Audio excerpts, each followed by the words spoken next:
Hello everyone, welcome back into this channel, and today I would like to show to you how to make a good anime edits on a CapCut by iOS or iPhone. So I already have opened my CapCut, as well as I already opened the project that I have here. So I already have the clip that I would like to edit to become an animes.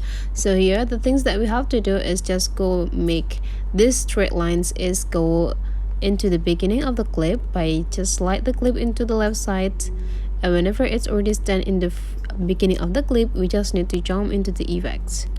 In this effects, you just need to go into the photo effects since we work with the photo, and here you just need to slide this part until you found a face swap.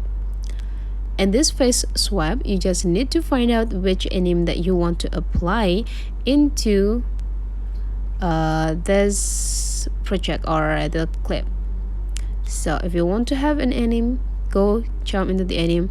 I would like to say so sorry, so actually it's not in the face swap but then in the portrait, so you just need to go click anime in this portrait sections, and here you go, you got the result. Whenever you're done, just go click done.